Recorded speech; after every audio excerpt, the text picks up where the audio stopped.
Hello दोस्तों, मैं गजेंद्र कौशिक फिर से हाजिर हूँ।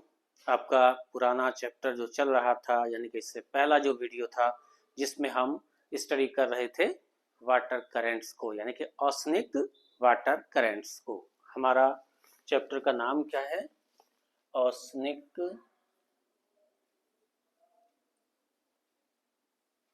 Water currents. Water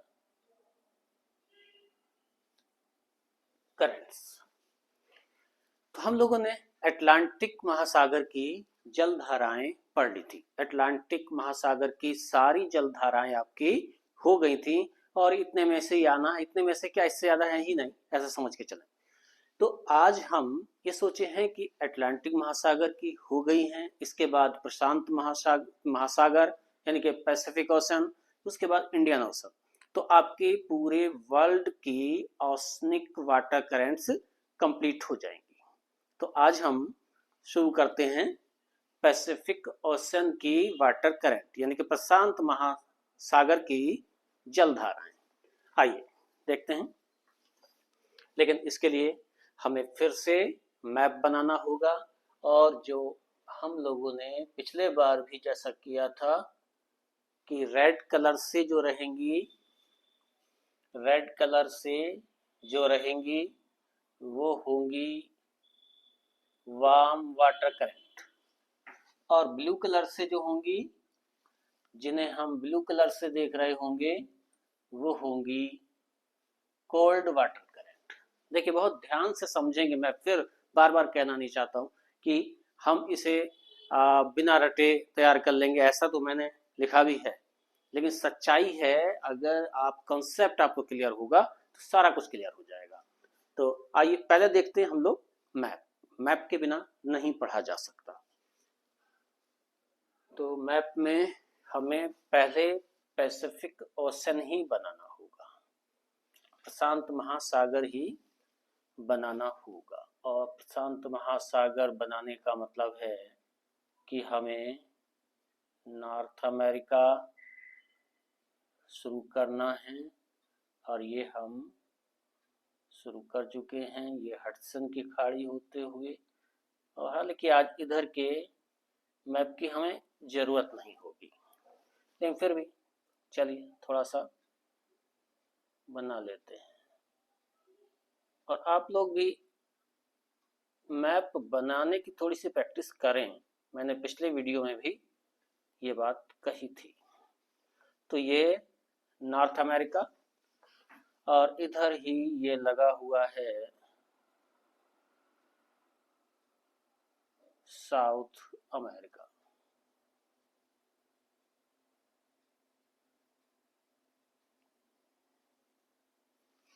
south America. और इधर हम लेते हैं एशिया वाला पोर्शन, और ये है रसिया। ये कमचटका प्रायद्वीप है। ये भाग पूरा ये साइबेरिया वाला है, इधर जाएगा। और ये अखटॉस्क सी में इस वक्त है, ये अखटॉस्क सी है। और यहाँ से फिर ये समझें कि चाइना वाला भाग आ गया। और यहीं पर, क्योंकि इन्हें पहचानना जरूरी है थोड़ा सा, यहीं पर ये है जापान। जापान, और ये कोरिया है। और यहीं थोड़ा सा पास में ही पहले बना लेते हैं हम ऑस्ट्रेलिया।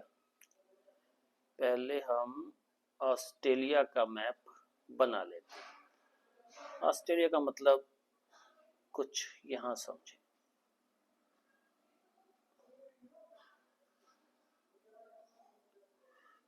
और ये आपका रफली मैप एक हो जाता है ऑस्ट्रेलिया का।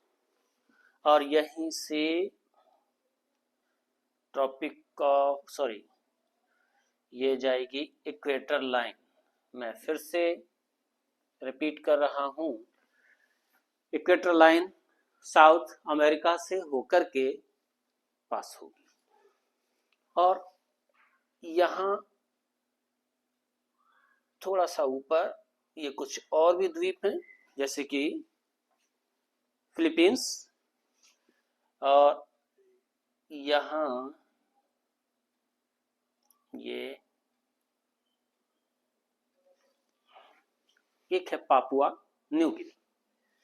आइए अब आते हैं हमने क्योंकि मैप कंप्लीट कर लिया है, और अब हम आ जाते हैं जलधाराओं के मूल कॉन्सेप्ट पर।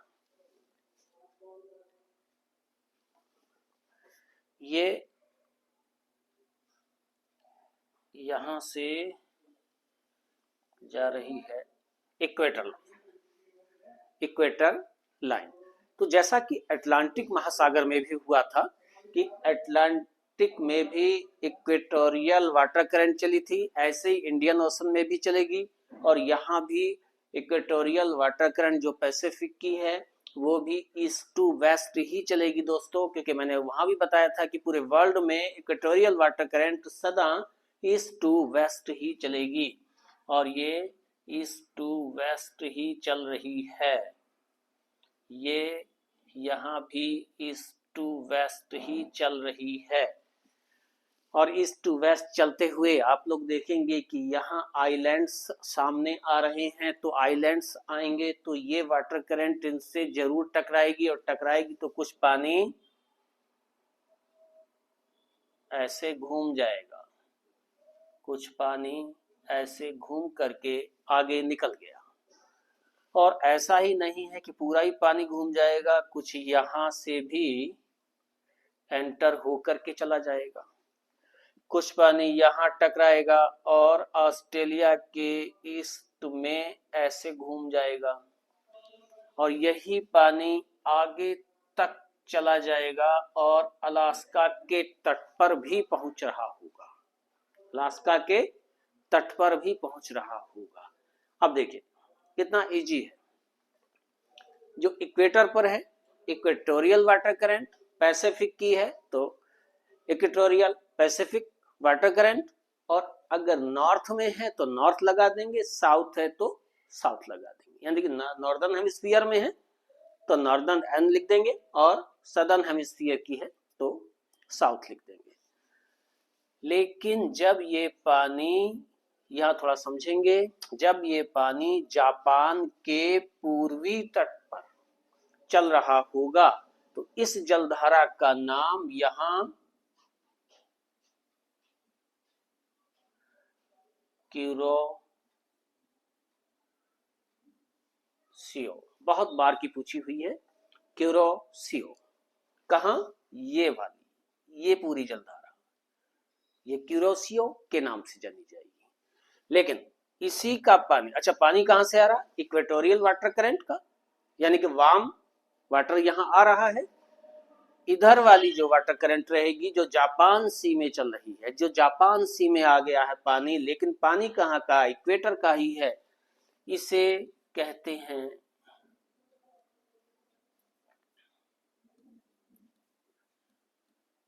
Tsushima water current. ये है सुशिमा वाटर करंट।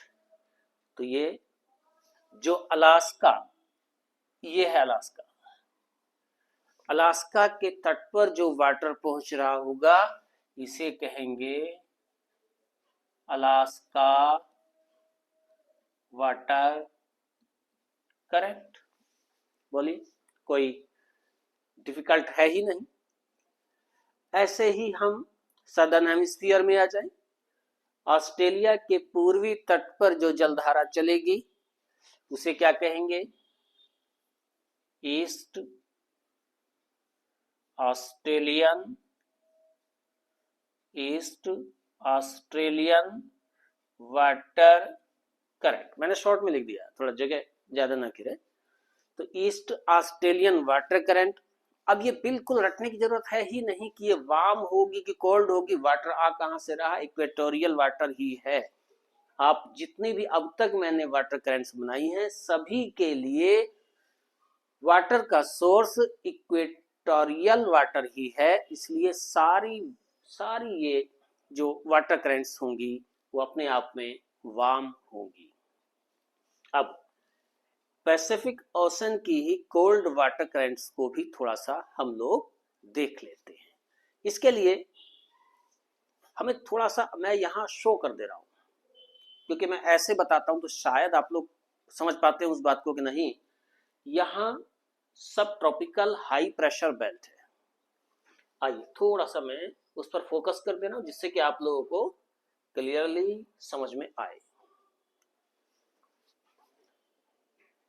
ये यहां से 23.5 जाएगी यानी कि कर्क रेखा, और मैं ऐसा कह रहा हूं कि 30 से 35, तो लगभग ऐसा समझ लें ये 30 से 35 वाली एक बेल्ट होगी। 30 डिग्री नॉर्थ से 35 डिग्री नॉर्थ, और ये बेल्ट पूरे में यहां से वहां तक पूरे वर्ल्ड में है, इसी सामने इधर भी जाएगी। और ऐसा ही 30 से 35 बोलने का मतलब है कि लगभग देखिए यहां से पास हो रही होगी ट्रॉपिक ऑफ कैप्रिकॉर्न, तो यहां भी लगभग ऐसा मान करके चले कि यहां के आसपास यहां भी 30 डिग्री साउथ से 35 डिग्री साउथ के बीच में भी सब ट्रॉपिकल हाई प्रेशर बेल्ट होगी, और ये इधर भी होगी, यहां भी लगभग यहां से पास हो रही होगी, लगभग यहां से। तो मैं इसे क्यों बता रहा हूं, क्योंकि मुझे कोल्ड वाटर करंट बतानी है पैसिफिक ओशन की। और कोल्ड वाटर करंट मैंने बताया था पिछले वाले लेक्चर में भी, जरूरी नहीं है कि उन्हें वाटर मिलता हो पोल से ही, बल्कि अपवेलिंग के थ्रू भी वो ठंडी हो सकती हैं। तो अपवेलिंग यहाँ कैसे होगी, क्योंकि यहीं से चल रही हैं ट्रेड विंड्स, यहीं से चल रही हैं ट्रेड विंड्स, इधर से भी चल रही हैं ट्रेड विंड्स।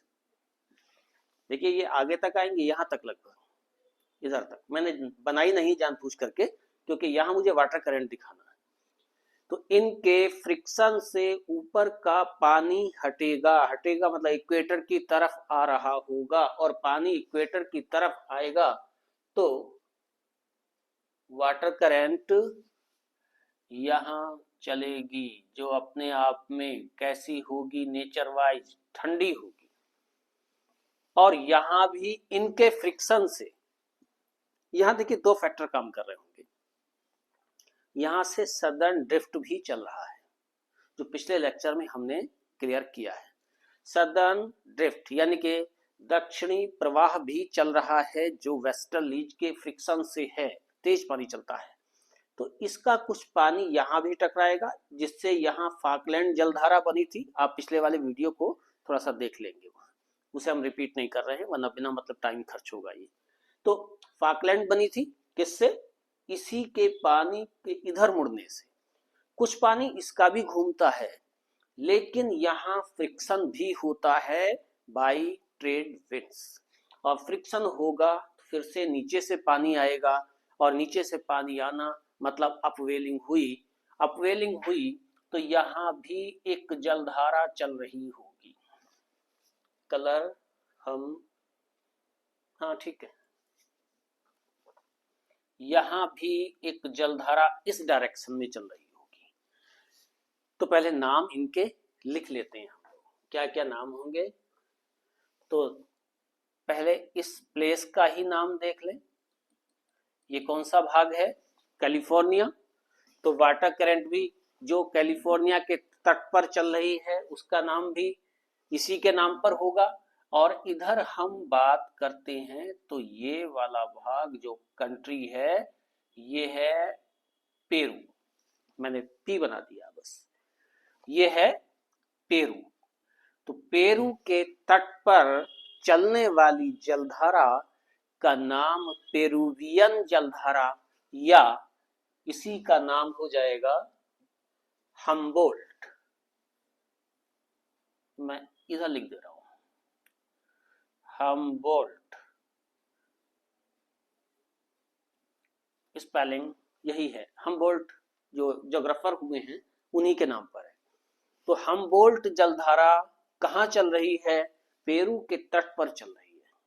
क्यों, क्योंकि अपवेलिंग हुई है। अपवेलिंग किससे हुई है, ट्रेड विंड्स के कारण हुई है। ऐसे ही कैलिफोर्निया के तट पर चलने वाली जलधारा का नाम भी स्थान के नाम पर ही हो जाएगा, कैलिफोर्निया वाटर करंट। थोड़ा एरो का ध्यान रखेंगे, कैलिफोर्निया वाटर करंट, दोनों के लिए अपवेलिंग हुई है। लेकिन यहां प्रशांत महासागर में एक जलधारा ऐसी भी है जो अपवेलिंग के थ्रू नहीं बल्कि उसके लिए वाटर का सोर्स है पोलर रीजन वाला वाटर, आते हैं उसी पर भी। देखिए यहाँ ये पूरा भाग जो होता है, यहाँ आइस मिलती है, सब लोग जानते होंगे क्योंकि यहीं से 36.5 या आर्कटिक सर्कल पास हुआ है, यहीं से पास हुआ है। और आर्कटिक सर्कल को जनरली आइस लाइन माना जाता है। जनरली शिफ्टिंग तो होती रहती है लेकिन सामान्य परिस्थितियों में वो आइस लाइन है, यानी कि आर्कटिक सर्कल को पार करेंगे तो ऊपर आइस और इधर की तरफ वाटर रहेगा। तो यही आइस मेल्ट होकर के एक बहुत ही महत्वपूर्ण जलधारा चलती है। इस आइस के मेल्ट होने पर एक बहुत महत्वपूर्ण जलधारा चलती है जिसका नाम मैं यहां लिख दे रहा हूं, और ये है क्यूराइल, क्यूराइल वाटर करंट। क्या नाम है? Kuril water current. इसी को ओयासियो भी कहते हैं, ओयासियो। नाम मैं यहां लिख दे रहा हूं, या इसी का नाम है ओयासियो। बस एक बात ध्यान रखिएगा, यहां आपको ये नहीं भूलना है, क्यूरोशियो ओयासियो नहीं है, क्यूरोशियो ओयासियो नहीं है। दोनों नेचर वाइज भी अलग अलग हैं, अपोजिट है एक दूसरे के। ये कोल्ड वाटर करंट है ओयासियो, जबकि क्यूरोशियो ये वार्म वाटर करंट है। और यहाँ क्योंकि जब आइलैंड आप देखेंगे, यहाँ छोटे छोटे आइलैंड जब मैप में देखेंगे तो क्यूराइल आइलैंड है जो कमचटका तक जाते हैं, इन्हीं के नाम पर इस जलधारा का नाम भी क्यूराइल वाटर करंट है। इसका भी बहुत बड़ा रोल यहाँ होता है, और वो क्या रोल है आइए देखते हैं। ये जापान का एक द्वीप है, जो उत्तर वाला बड़ा सा द्वीप दिखता है, इसका नाम है होक्काइडो आइलैंड। क्या नाम है? Hokkaido island.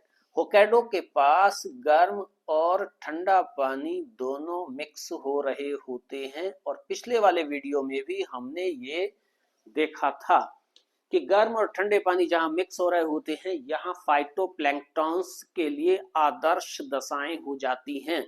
और आदर्श दशाएं जब फाइटोप्लैंक्टन्स के लिए होती हैं तो इन्हें खाने के लिए आते हैं जू प्लैंक्टन्स, यानी कि मछलियां आती हैं। मछलियां आती हैं तो हम भी वहां कमर्शियल लेवल पर फिशिंग कर रही होती हैं, वाणिज्यिक स्तर पर, व्यवसायिक स्तर पर हम यहाँ मछलियां पकड़ रही होती हैं, और ऐसी जगह को ही बैंक कहते हैं। इसलिए यहाँ जापान के नॉर्थ ईस्ट में बहुत बड़ा बैंक है, और यहाँ बहुत बड़े स्तर पर मछलियां पकड़ी जाती हैं। तो इन दोनों जलधाराओं के कारण ये बना। हाँ, यहाँ एक बात और है, एक जलधारा और है जो हम्बोल्ट को हटा करके चलेगी। इसका नाम एल नीनो जलधारा है। इसका नाम एल नीनो जलधारा है। जब एल नीनो चलेगी तो हम्बोल्ट बंद हो जाएगी, या ऐसा कहें, क्योंकि यहाँ कंफ्यूजन हो जाएगा इस लैंग्वेज में, हम्बोल्ट बंद होगी पहले, एल नीनो तब चल रही होगी। El Nino warm water current होगी। एल नीनो तब चलेगी जब साउथ पैसिफिक ओशन को फीवर आएगा। सुनने में थोड़ा सा अजीब सा लग रहा होगा। साउथ पैसिफिक ओशियन को जब फीवर आएगा, फीवर आने का मतलब है कि 14 डिग्री फ़ारेनहाइट टेम्परेचर इंक्रीज हो जाए, और ऐसा हर 3 से 5 साल के अंतराल पर होता रहता है कि साउथ पैसिफिक ओशन का temperature 14 degree Fahrenheit, not degree centigrade, याद रखेंगे मैं फ़ारेनहाइट बोल रहा हूं, तो इतना टेम्परेचर यदि बढ़ जाता है, 14 डिग्री फ़ारेनहाइट अगर टेम्परेचर इंक्रीज हो जाता है, तो इस घटना को साउथ पैसिफिक ओशन का फीवर कहते हैं। और फीवर कहते हैं, फीवर जब होता है उसी टाइम पर एल नीनो जलधारा बनती है। और इस यहाँ एल नीनो जलधारा के चलने का प्रभाव हमारे भारतीय मानसून पर होता है दोस्तों। इसलिए इस वीडियो में नहीं, वरना सब मिक्स हो जाएगा। मैं नेक्स्ट वीडियो में आपको एल नीनो समझा रहा हूँगा, ठीक है। तो मिलते हैं हम लोग नेक्स्ट वीडियो में, देखते हैं एल नीनो जलधारा और उसका प्रभाव भारतीय मानसून पर। क्योंकि अगर इस वीडियो में लेंगे तो ज़्यादा लंबा वीडियो हो जाएगा, और मुझे ऐसा लगता है कि आप लोग, ये सारे ही स्टूडेंट्स बहुत लंबे वीडियो शायद नहीं देखना चाहते, कुछ बस इतने रहते हैं कि हाँ आराम से देख लें। तो ठीक है, हम वीडियोस को थोड़ा तोड़ तोड़ के, यानी कि कम समय के बना देंगे, कोई बड़ी दिक्कत नहीं है। ठीक है दोस्तों, मिलते हैं और देखते हैं हम एल नीनो जलधारा, साथ में अभी इंडियन ओशियन वाली जलधाराएं बाकी हैं, हम उन्हें भी देखेंगे। Okay, thank you.